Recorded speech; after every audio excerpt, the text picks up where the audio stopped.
Assalamualaikum warahmatullahi wabarakatuh. Jibril adalah sosok malaikat yang ditugaskan oleh Allah Subhanahu wa Ta'ala untuk menyampaikan wahyu kepada Nabi Muhammad SAW. Sedangkan Mikail adalah malaikat yang paling banyak dinanti sapanya, sebab tugasnya adalah membagi rezeki dan hujan.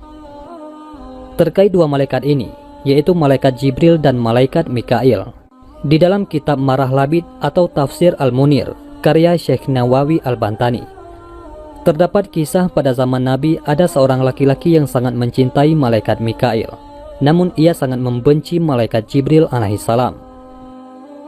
Lelaki tersebut bernama Abdullah bin Surya.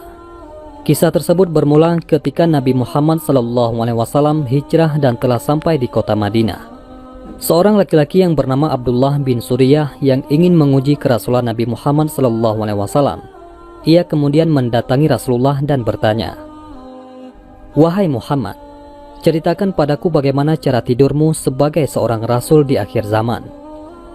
Dengan sifat fatonahnya, Nabi Muhammad SAW memberikan jawaban, "Ketahuilah, dua mataku memang tertidur, namun tidak dengan hatiku." Abdullah bin Surya lantas berkata, "Tepat sekali jawabanmu, wahai Muhammad. Selanjutnya, jelaskan padaku tentang warisan genetik yang diturunkan ayah dan ibu kepada anaknya." Rasulullah SAW kemudian menjawab pertanyaan dengan jawaban cerdas.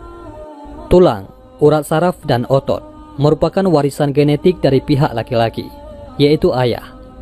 Sedangkan daging, darah, kuku, dan rambut adalah warisan genetik dari pihak perempuan, yakni ibu. Pertanyaan ini seharusnya diajukan pada seorang dokter atau ahli medis. Namun Rasulullah SAW dapat menjawabnya dengan begitu tepat. Hal ini menunjukkan bahwa cakupan ilmu Nabi Muhammad SAW sangat luas.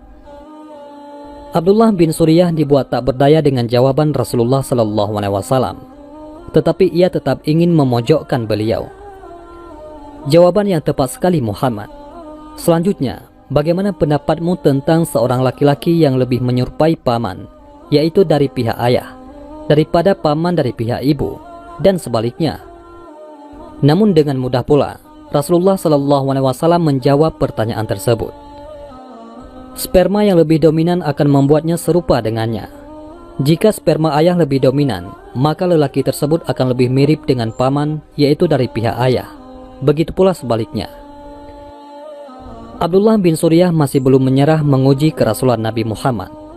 "Jelaskan padaku tentang makanan yang diharamkan oleh Bani Israel untuk dirinya sendiri."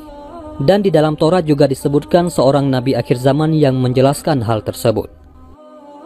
Untuk kesekian kalinya Nabi Muhammad berhasil menjawab pertanyaan tersebut dengan sangat rinci. Maha besar Allah yang telah menurunkan Taurat kepada Nabi Musa. "Tidakkah engkau tahu bahwa Bani Israel menderita sakit yang sangat parah dalam kurun waktu yang cukup lama? Kemudian mereka bernazar kepada Allah, jika mereka diberikan kesembuhan, maka mereka akan melarang diri mereka sendiri untuk mengkonsumsi makanan dan minuman yang paling mereka sukai. Makanan dan minuman tersebut adalah daging unta dan susunya." Mendengar jawaban Nabi Muhammad dengan tingkat akurasi yang sangat tinggi, membuat Abdullah bin Surya mengeluarkan jurus pamungkasnya. "Semua jawabanmu tepat sekali, wahai Muhammad. Pertanyaan terakhir dariku, dan jika kau berhasil menjawabnya, maka aku akan beriman kepadamu. Siapa malaikat yang menemuimu untuk menyampaikan wahyu dari Allah?" Nabi Muhammad menjawab dengan mantap, "Jibril." Walaupun yang dikatakan Nabi Muhammad SAW benar, namun Abdullah bin Surya mengelak dengan mengatakan, "Ketahuilah, Jibril bagiku adalah musuh, sebab ia turun dengan membawa peperangan dan kesusahan. Berbeda dengan Mikail, ia datang dengan membawa kabar gembira dan kebahagiaan, yaitu rezeki dan hujan. Andai yang menemuimu untuk menyampaikan wahyu dari Allah adalah Mikail, maka aku akan beriman kepadamu, wahai Muhammad." Kisah tersebut merupakan asbabun nuzul dari surat Al-Baqarah ayat 97-98. Sebagaimana Allah Subhanahu wa Ta'ala berfirman, "Katakanlah, barang siapa yang menjadi musuh Jibril, maka Jibril itu telah menurunkannya, yaitu Al-Quran, ke dalam hatimu dengan seizin Allah, membenarkan kitab-kitab yang sebelumnya dan menjadi petunjuk serta berita gembira bagi orang-orang yang beriman. Barang siapa yang menjadi musuh Allah, malaikat-malaikatnya, rasul-rasulnya, Jibril dan Mikail, maka sesungguhnya Allah adalah musuh orang-orang kafir.